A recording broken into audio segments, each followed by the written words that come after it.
Welcome to This Organized Life. If you're a mom, wife, or coffee lover seeking advice on how to reduce clutter and reclaim time, look no further than your host, Lori Palau, founder of Simply Be Organized and author of Hot Mess, a practical guide to getting organized. For a lot of people, clutter is their dirty little secret, but it doesn't have to be. Each week, we will share practical tips, chat with experts, and provide strategies on how to keep you organized. I hope that by sharing our stories, you feel a little less alone and more empowered to tackle the areas that are holding you back. So let's get started. Hi, everybody. Welcome to today's episode of This Organized Life podcast. I am your host, Lori Palau, and I am super excited to be joined today by another Lori Oberbroeckling. Did I say that correctly? Hopefully I did. Oberbroeckling. And Lori, we were actually introduced to a mutual friend, and she's a best-selling author, and her book is called Secrets of a Supermom: How Extraordinary Moms Succeed at Work and Home, and How You Can Too. So, I mean, hello, I think that's a book that we all want to read. I know I want to read it because there's this notion of what is a supermom? Is this even something that's attainable? How do we define that? What does that look like? I know Lori comes from experience in this area because not only is she an author, but she also works in corporate America, and she's the mom to 4 kids. So she has, and if you're watching this on YouTube, like, she showered and has makeup on and her hair is fabulous. And so she obviously has secrets that she is going to share with us. But before we bring her out, I just want to cover a quick housekeeping tip that I want to share. A lot of people have been asking questions of how they can connect up with us. We, in addition to, obviously, you can connect up with us on social media.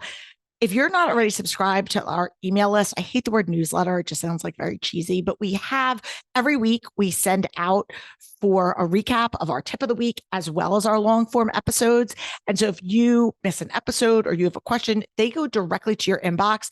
And when you respond, that comes to me and my team. So I see all of those responses. So if you ever have a question, a show topic idea, just feedback on an episode that you heard, that is one of the best ways to get directly to us, because again, with social media, we all know it's hit or miss. And so if you're not already subscribed to our email opt-in, you just click the link in the show notes and get on that, because it's the best way to have like a direct line of access to me and my team. So just wanted to cover that. But now, without further ado, let me welcome Lori Oberbroeckling to the show. Welcome, Lori. Yay. Thank you for having me. And I hope I did not butcher your name. I'm like, okay, I know people butcher my name all the time, so I'm very cognizant of that.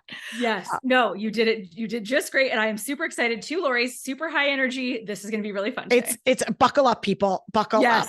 All right. So I gave super very top line 10,000 foot overview. In your own words, tell everybody who you are and what you do. Yes. So I am a corporate leader, and people say, like, you're still a corporate leader? Yes, still a corporate leader.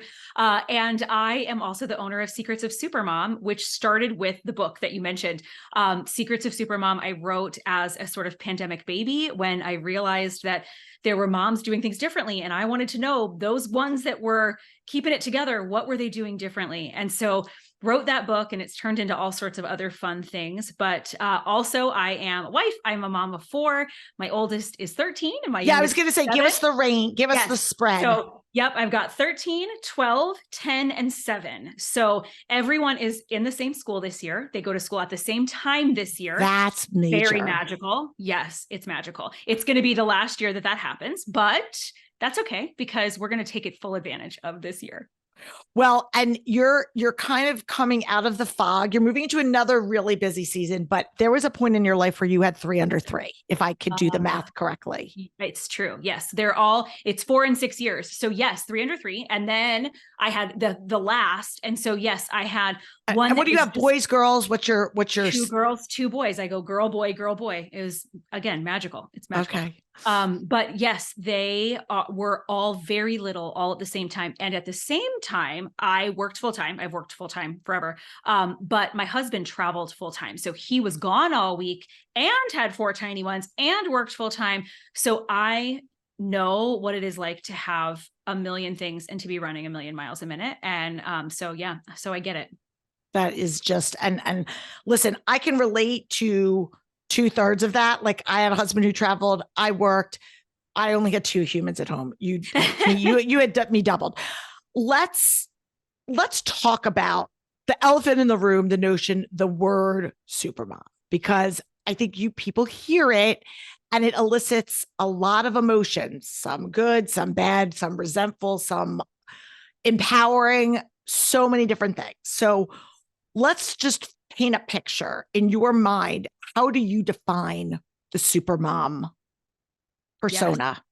Yes, you are right. I feel like using the word supermom, it was sort of taking it back for me, right? Taking back the word supermom, not meaning that Pinterest perfect mom, not meaning the mom who does everything perfectly or the mom that you think you're supposed to be. To me, supermom is a feeling. Supermom is feeling like, yes, I am doing this and I am doing my best at it and I am not failing every day. And there are moments that are great, right? I talk about supermom moments on my podcast, these little moments that you feel like supermom. And I think every mom should get to feel that way. I feel like every mom should get to feel that internal power, that feeling of being like, yeah, I'm totally killing this. And so that's what I want for you. And that's why I use the term supermom. Well, I love it. And everyone needs a champion or two in their corner, because I can speak from my own personal experience. When you're in the weeds, and even in hindsight, you don't often feel like you are killing it, right? You don't often feel like you are winning, especially when there's so much to be done and the kids are fighting and you don't know what you're going to make for dinner, and someone's not understanding how to do the new version of math and like all of the things, and the dog needs to be walked. And like, I'm just thinking of the chaos of life, right? The chaos of everyday life. And whether we're trying to not even be the Pinterest mom, we're just trying to be a mom that isn't like losing our, what on everybody. Mind. Yeah. Yeah. And so I don't know, I guess, what's the first step in even getting to the point where people can even think that it's attainable to have that feeling of I'm killing it, when most times people feel like I'm failing? Yeah. I think the reason we feel like we're failing is a couple of things, right? So we feel like we're failing because we compare ourselves to all the other moms, especially if you are a heavy social media user. You are probably comparing yourself to the most excellent of other moms, or at least the best version, that they're putting out there. That little piece of their life that's the excellent part. And you're thinking, look how amazing she is 100% of the time. And she's not, none of us are, right? So you're looking at all these other moms. And then also a lot of us are that achievement driven woman, right? We we're really good in school and we wanted to be a really good mom and we wanted to be really good in our career. And so as the achievement, that's great, right? That personality trait's amazing. But the evil sister of that is that she says, look at what you didn't do. You did all these things, but we're not going to remember those. We're going to focus on all the things that you failed at, all the missteps, all the things that didn't go well today.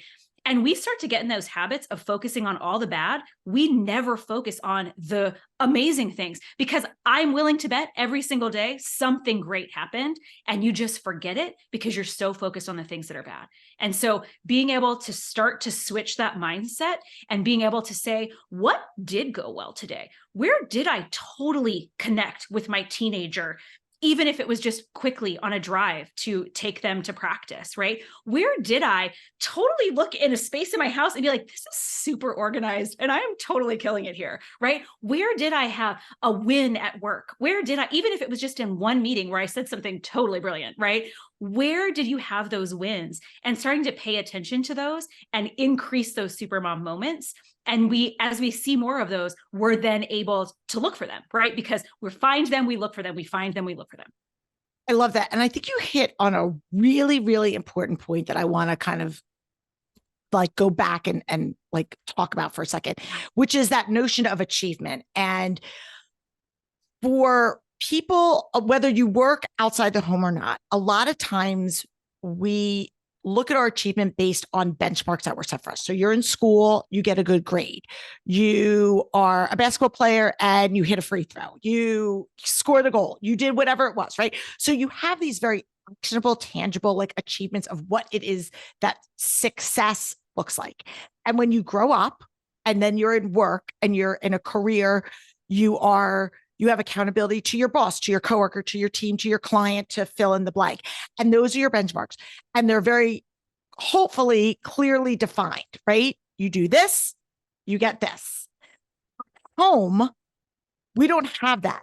There isn't anybody giving you an attaboy because you did the laundry or put it away, or you made your kid lunch, or your kid took a nap, or whatever it was, or you made those 10 phone calls and scheduled this and filed the claim and did all the things, right?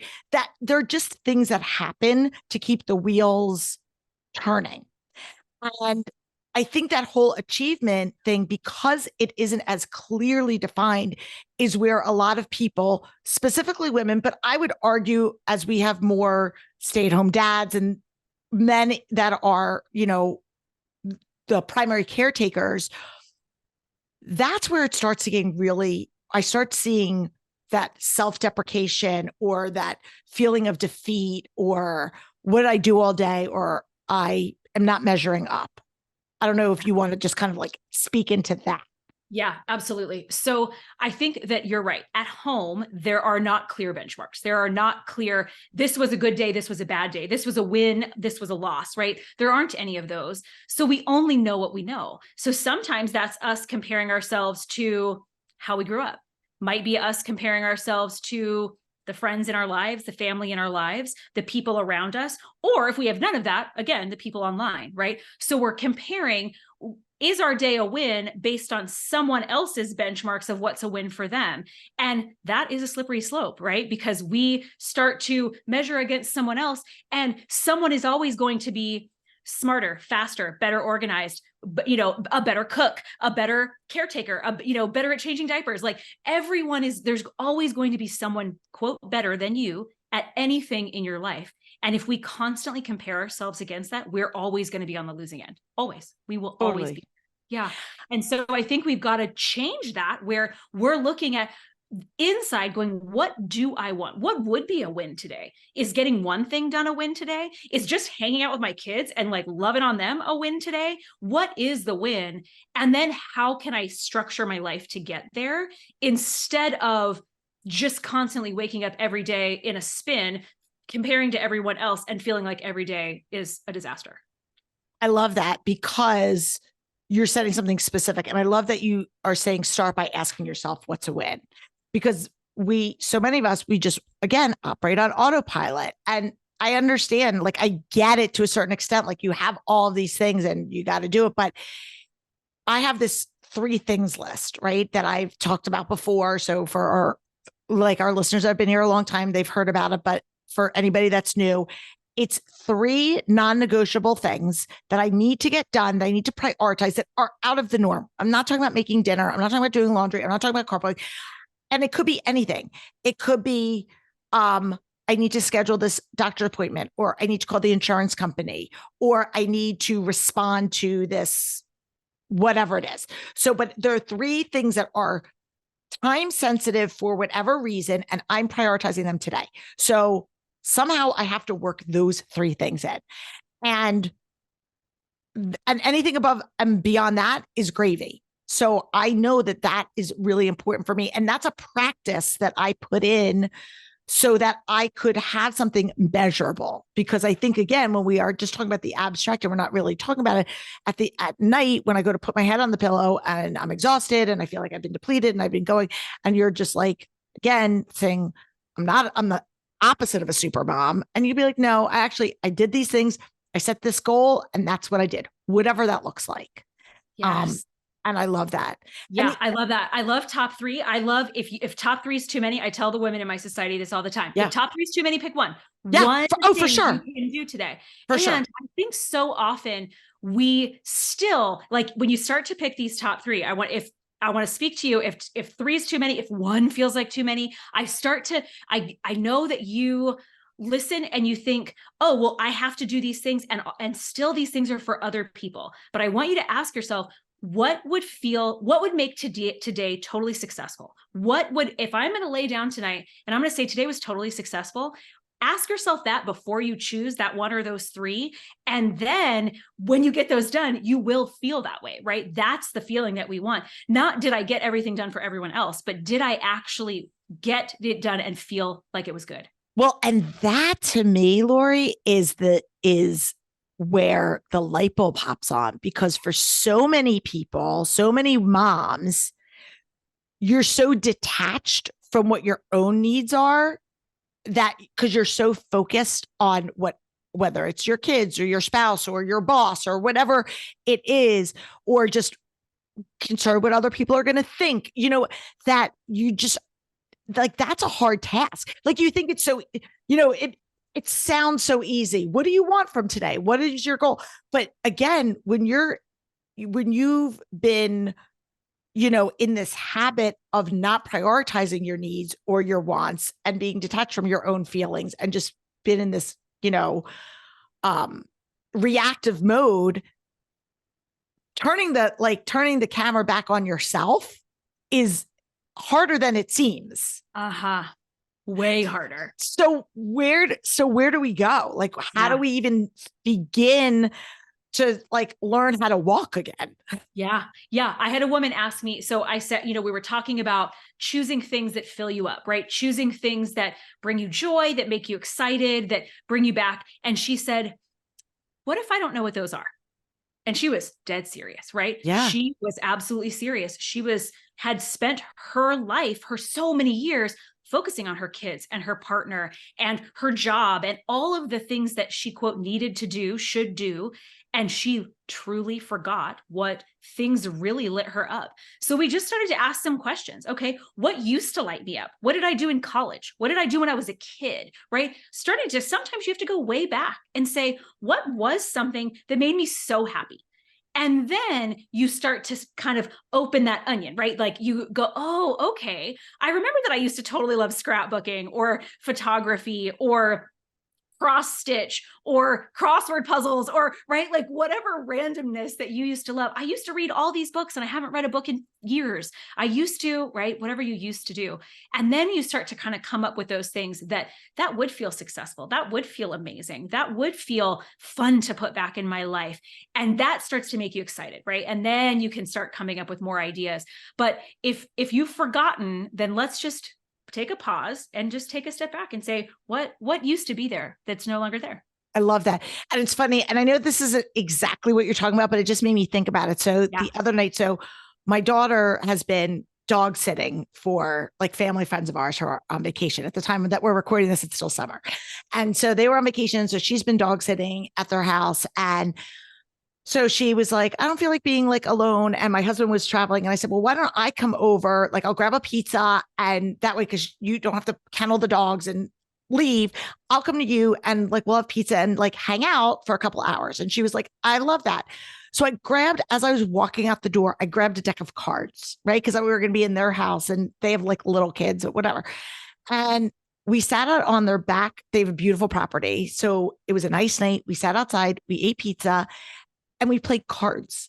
And I was like, I forgot how fun this was. Now, granted, I was doing it with her and whatever, but it charged me too. And I was like, oh my gosh, just playing a game of gin rummy for an hour was so much fun. But you get so busy doing your all the things that you have to do and all this, that something is, simple as just playing a card game just really both of us had so much fun, and it just, you forget, but it requires that sometimes you just have to, like you said, you just have to do it, or really think about what were those little things. Yes. I love that example because we taught my kids how to play gin rummy just this last year. How old are you? Oh, you said that 7 to 13, right? Yep. So we taught them how to play, and of course we're teaching them, and all of a sudden I'm like back to being a little kid playing gin rummy with my dad teaching me strategy and me teaching that to them.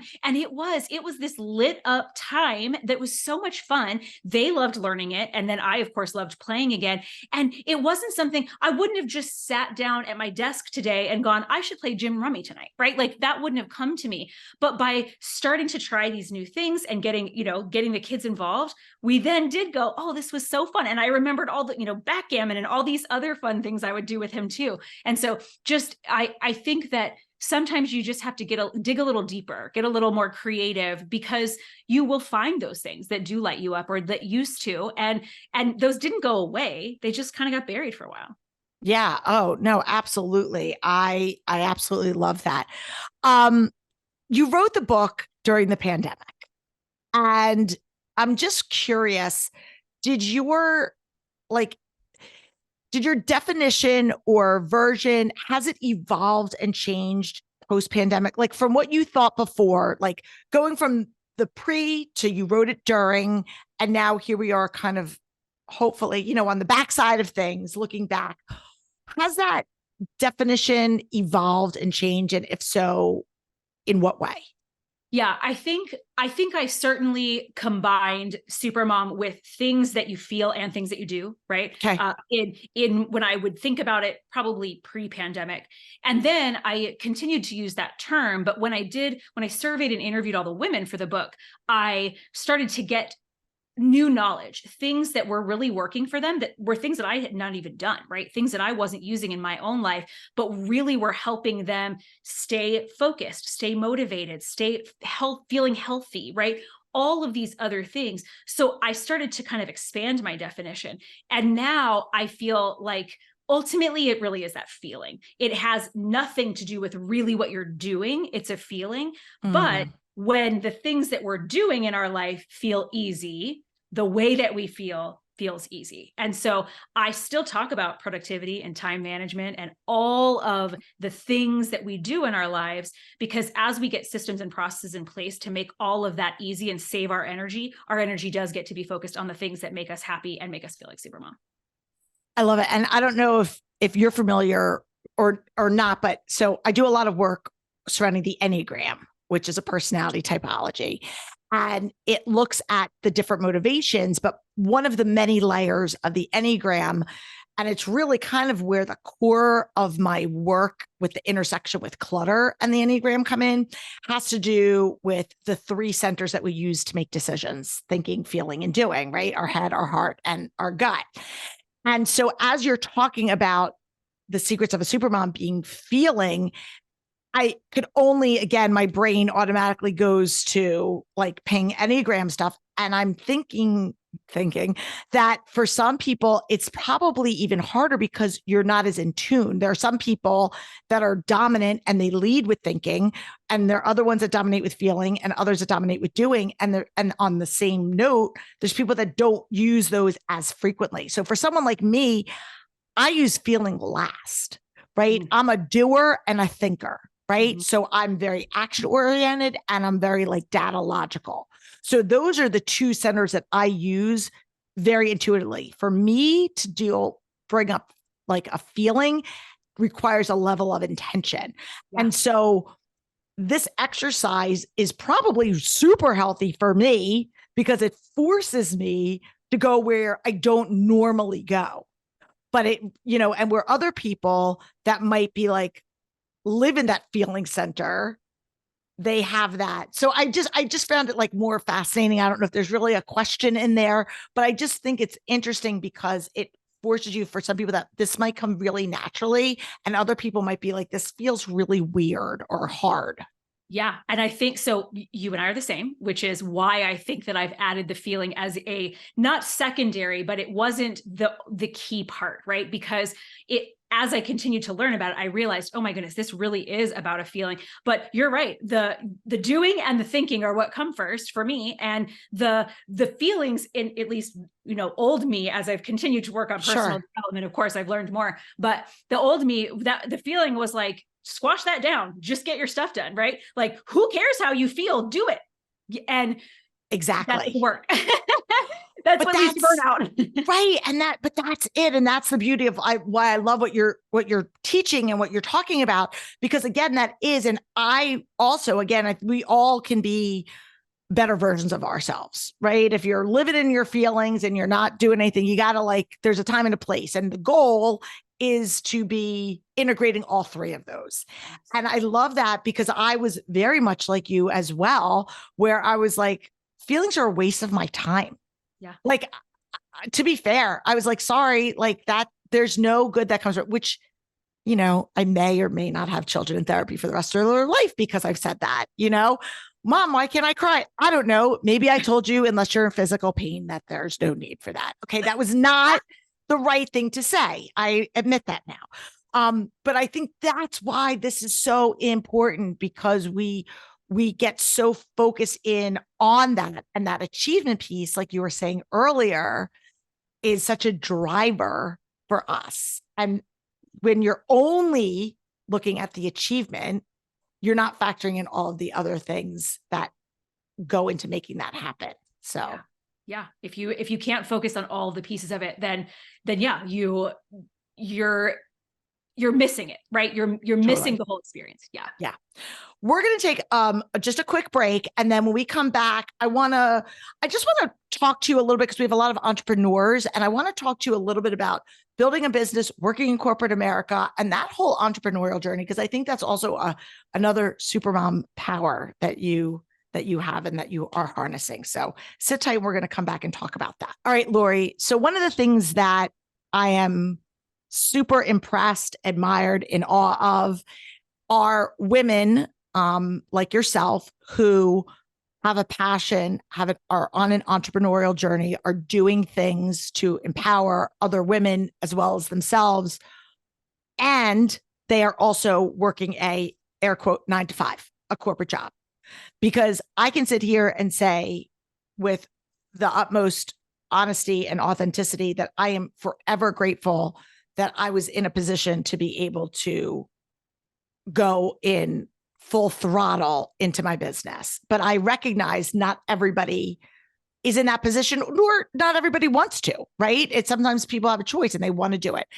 How have you, for anybody that's listening out there that maybe is thinking about starting a side hustle, I guess I hate using that expression, or how's that, what does that look like for you? Just walk us through your own experience. Yeah, sure. So I think the difference sometimes is that I had a woman that just asked me, she said, you mentioned in an interview that you were not going to leave your corporate job. And I said, right. And she said, I think I don't want to leave my corporate job. And I said, awesome.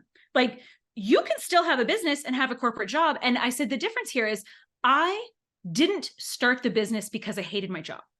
I love my job. I love what I do. It is incredibly different from what I do in my business. Wildly different. So many differences. So many different parts of my brain get used. So many different parts of the way that I have to analyze data get used. So many problem-solving techniques are different, but I love them both. And so I said, until I come to a point where I can't, for some reason, do both, I don't intend to not do both. But it does mean that I do have to have some good systems, some good processes, some good productivity and time management skills, because each requires an amount of time and effort and energy that is outside of even my time with my family. And all of those things are important to me. And so I have to find a way to make all of them work so that I can do that. So that said, please. No, go ahead. No, please continue. So people ask well, then what does your day look like? So I have a global team in my corporate job, which means I have a flexible, interesting schedule that sometimes starts very early in the morning and sometimes goes very late at night. And because of that, I have some flexibility in the way that I schedule my time. And so I do sometimes go back and forth in activities. Sometimes I only work on my business in the morning, and then I am doing corporate work throughout the day. This really, of course, depends on your flexibility with your job and your reason for doing it. I think the one thing is that I am excited about all of it, and that keeps me driven forward to do the things. I think it's harder if you hate one of them, right? Like if you hate your corporate job and you're trying to leave it and that's why you want the side hustle, it's a lot harder to stay motivated for both. I certainly have tips for all the things, but I think it's a lot harder when you're not equally excited about both activities. Yeah. I love it. And what I was going to say, and what I will say now is, because I too help and work with a lot of women entrepreneurs. Now, the majority of the women that I work with are people in the organizing space, but just because that's what I know. But I do, even in real life, like I have friends that are like, I want to start a travel agent business. I want to start a coaching business. I want to like, how did you do it? And I think, again, there's certain basic things if you're starting a service-based business that are kind of like tried and true across. And I love that for you, it could be a both and. Because I talk a lot about this, where people have this mentality of an either or. And I love the fact that you're coming at it from, I like my corporate job and I don't have plans on leaving, whether it's I like the work I'm doing, or I like the consistent paycheck, or I like the health benefits, or whatever your reason is, so be it. But it doesn't mean that it has to be, especially in certain industries, right? Like a professional organizer, we'll just use, like, you could do this on the weekends if you had a job that was a typical 9 to 5, like, or if you worked a few days a week and you said, I only see clients on Fridays, structure a business around that and go on your merry way. So people, it doesn't have to be a sacrifice. And I think that's really what my biggest takeaway is. If it is something that you're like, hey, I want to try this out and eventually build it to a place that I could have the freedom to do this full time and leave my corporate job or my 9 to 5 or whatever, that's great. But that doesn't have to always be the case. And I think that there's often a misconception for people out there. Yeah, you can get to do both, right? You can get to do the corporate job and the side hustle, or you can get to do a side hustle that's just a hobby, right? Like that you never intend to turn into a full-blown business. Or you can get to decide, wow, I didn't realize I was going to love this so much, but I do want this to be where I put all of my time, effort, and energy, and you get to decide to leave that other piece, to the wayside. So I think that it doesn't always have to be a decision from the beginning. Sometimes it's just about we were talking before about putting those things into your life that excite you and that, that maybe you love. Maybe that is just a photography hobby that turns into people paying you sometimes, that turns into you having a job, or a love for organization that turns into you helping your neighbors, that turns into a business, that turns into something amazing. And so not having to always put this pressure on, it has to be this or that, it has to be the way that someone else did it. Sometimes it's just about exploring and seeing what happens. And I just wrote down, don't be afraid to try. Yeah. I think, and that's a big thing, is like I think there's this imposter syndrome that so many of us struggle with. Again, going back to your earlier point about you see a version on social media or wherever of somebody else's best version of where they're thriving, and you might not be there. So all of a sudden you feel like there's not a space for you in it. I made this comparison or analogy, I should say, before, and I think it sort of applies. So when we look at ourselves, our own, from a physical standpoint, like we all know that there's, for the majority of us, and I hope that there are women that this is not the case, but I've yet to meet them. There's always something about your physical appearance you don't like. It could be, I don't like my ears, or I don't like my hair, or I don't like my butt, or my, whatever it is. And so when we are sensitive to that area of our own physical being, when you look at somebody else, our natural intuition is to look at that person's thing, right? So I'm like, if I have big hips, when I look at another person, I'm always looking at their hips and comparing my hips to theirs. I'm not looking at the fact that she might have bad skin or bad hair or bad teeth. I don't take into account that. I'm making that judgment of, oh, she's skinnier, better, this, that, and the other, because I'm looking at where I feel insensitive of myself. And I think we do that with life in general, where we feel like, oh, she's killing it at work, or she's killing it at home, or she's killing it at the gym, or whatever that is. But we're looking at that one very narrow sliver And we're not factoring in all of the other things that like, well, yeah, but you have this, but you're not even considering that because that's not what's on your radar. Yes, we're focused on that thing that they have that seems like we're so far from. And I think we also forget that if someone is incredibly successful in a specific area, they've made lots of sacrifices to the other areas in their lives. Now, those things are worth it to them, right? For many of them, those sacrifices are worth it. But we also have to really be honest with ourselves, because oftentimes, so if you wanted to be president of the United States, for example, there are going to be a lot of sacrifices that you will make to the entire rest of your life. And I'm willing to bet most of us aren't willing to make those other sacrifices, even if the one thing that we're focused on and watching in that other person seems really stinking cool, right? Same is true for killing it at the gym, killing it in a business, right? They've made other sacrifices that are worth it to them, but would it really be worth it to you? And oftentimes the answer is no.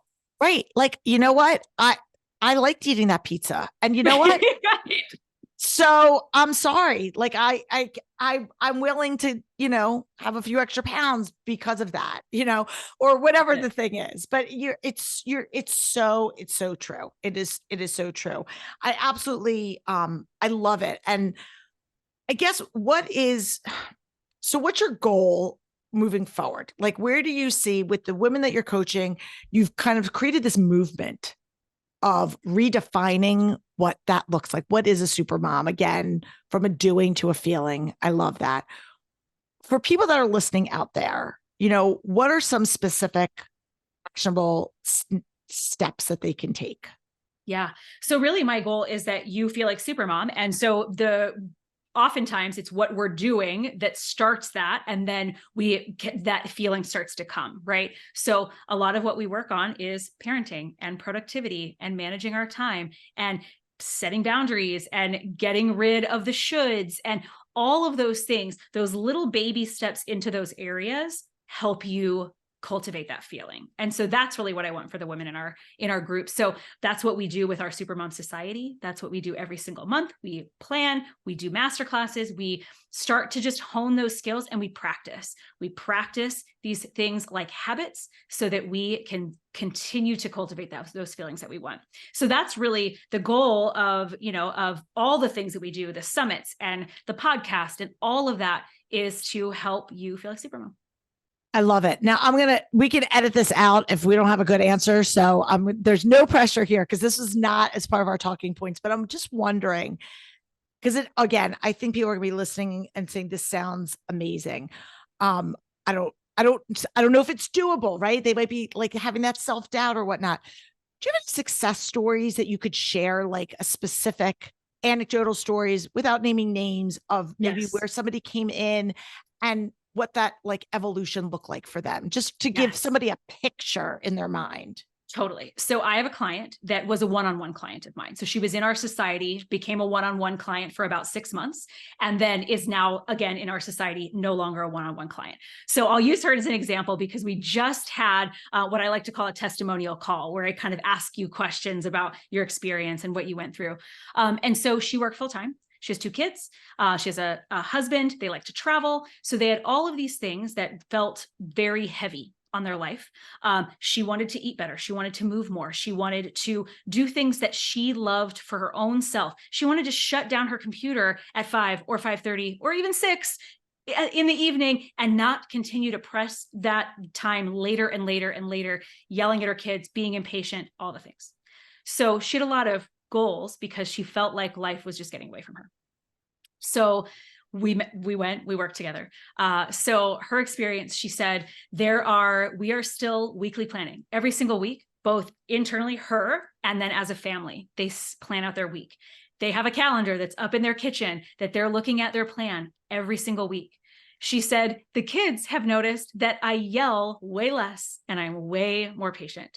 So I was like, okay, well, that alone is a win, right? Like that all by itself is a win. Seriously. She said, I'm still going to Pilates class now multiple times a week because I totally love it. She wasn't moving at all when we first started.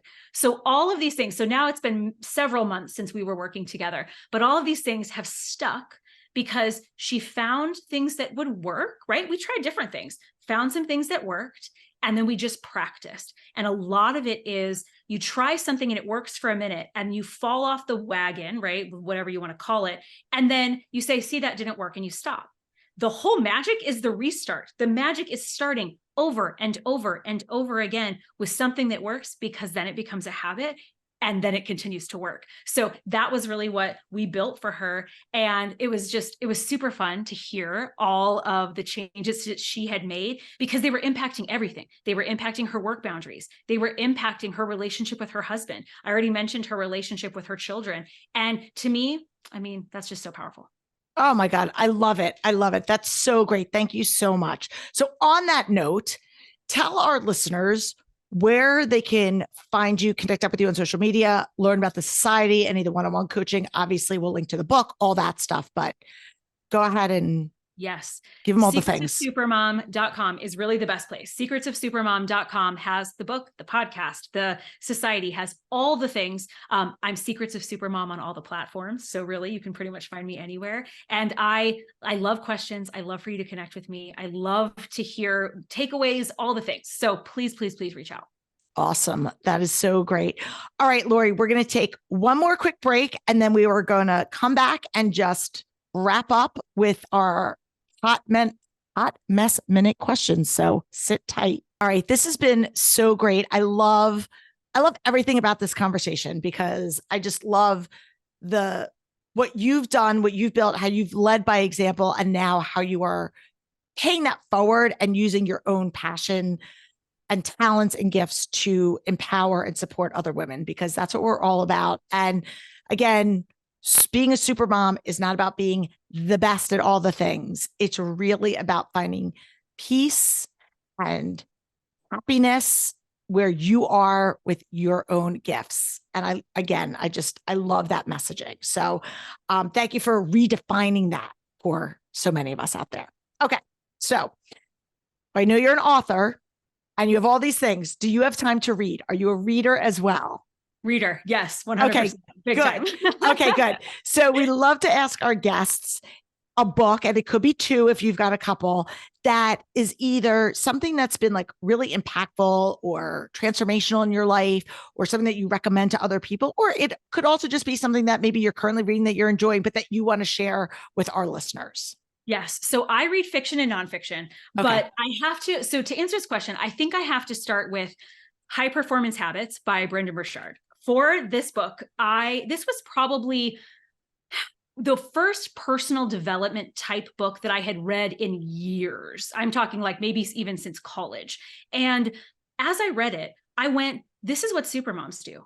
This is what supermoms do. This is how, like, I do this. This is how my team is like successful and how we thrive. And so it just made me think that this book is so technical and it has so much, research and data in it. But I thought, I love this from a mom perspective. So many of these things are what we do every day to feel like supermom. And so I just loved that. I've read it back a couple of times now, just because I really love the concepts inside. It is long, it is technical, it is data heavy, but it made me want to read more about habits. It made me want to read more personal development. It made me want, so now I've read, I don't know, hundreds of personal development books since that time, but I think that was really the first one in a long time, and just brought me right back into it. I love it. I love it. And we'll definitely link up to that for anybody that's interested. And we also, just fun fact, people, we have a Goodreads list. So for anybody that is an avid reader, we put all of our guest book reviews on a list. So if you want to get them all in one place, like we have a 2021 list, a 2022 list, we have a 2023 list that we've been compiling. So if you want to just see like all the best, must reads, you guys can go there, because I love our guests. And so they all have great recommendations. And then our last two questions that we ask every guest is, in this particular season of your life, where do you feel the most organized, and where do you feel like a little bit of a hot mess? And I know that might be hard for you because you're thriving in so many areas, but everybody's got some area, and it could be something super light and fun. It doesn't have to be anything major. So where I'm feeling really good is in the weeks coming up to back to school, so I know this is coming out later, but That's okay. In real time, my kids went back to school this week.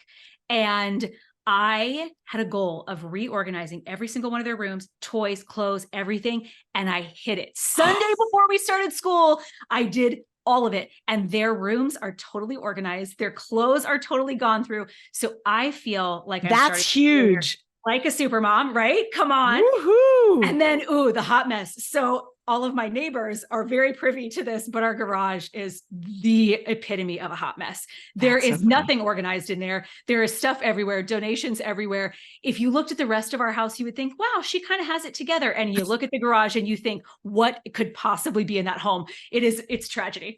That is so funny. See, and I tell people all the time, and again, people think my house is like perfect all the time. It's really not. I was posting something on social media the other day, and I did like a reel, and I was in my kitchen and I had a return. Like I bought something that I had to return. And so I had like the bag sitting in my kind of command center area. And I'm like, after I posted it, I'm like, oh, there's a bag. Like that doesn't look very organized. But like, again, I mean, in the grand scheme of things, it wasn't horrific, but I'm like, you know what? Like we're real people here, and real people living in real houses with real humans, right? Exactly.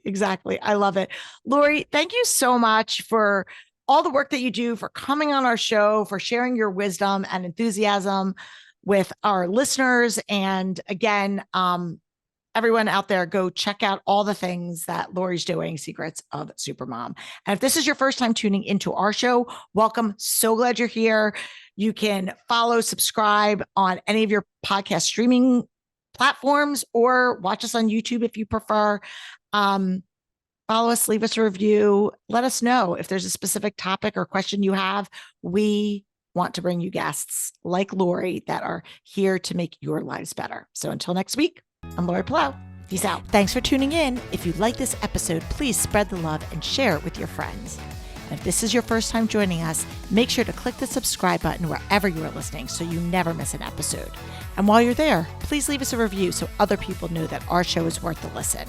You can also find us on YouTube and Instagram at This Organized Life Podcast. And if you'd like to connect with us, you can head on over to our website at simply the letter B like boy organized.com, which is filled with tons of resources, including free downloads, checklists, links to our amazing organizing partners, and all of our digital offerings. I'll see you next week for another episode of This Organized Life.